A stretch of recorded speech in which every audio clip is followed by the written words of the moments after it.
আজকে আপনাদের একটা গোপন টিপস শিখিয়ে দিই রান্না কিভাবে 100% সুস্বাদু করবেন। যখন রান্নাঘরে ঢুকবেন তখন রান্নাঘরে সালাম দিয়ে ঢুকবেন, আর সব কিছু রান্নার আগে বিসমিল্লাহ বলবেন। 100% রান্না সুস্বাদু হবেই হবে। আসসালামু আলাইকুম প্রিয় বন্ধুরা, সবাই কেমন আছেন?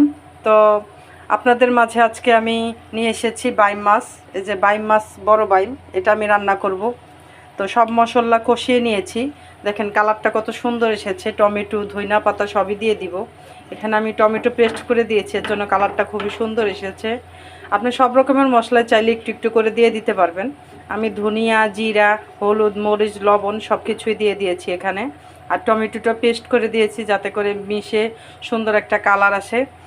আর বাইম মাছটা সুন্দর করে ধুয়ে রেখেছি, এখন এগুলো দিয়ে দিব।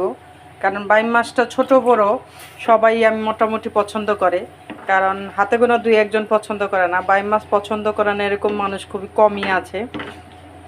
আর যারা যারা পছন্দ করেন অবশ্যই কমেন্টে জানাবেন। আমার তো বাইম মাছ খুবই পছন্দ, অনেক ফেভারেট। আর আমার হাজব্যান্ড যদি এরকম টমেটো দিয়ে রান্না করি, ভুনা করি, আমার হাজব্যান্ড আর কিছুই লাগবে না, এই বাইম মাছ দিয়েই খেতে পারবে। আমিও তাই, আমার ছেলেও তাই। আমরা পরিবারে 3জন মানুষ খুবই পছন্দ করি। তো কাদের কাদের পরিবারে এরকম পছন্দ করে অবশ্যই কমেন্টে জানাবেন। ভিডিওটি ভালো লাগলে লাইক, কমেন্ট, শেয়ার দিয়ে পাশে থাকবেন। Thanks for watching my video.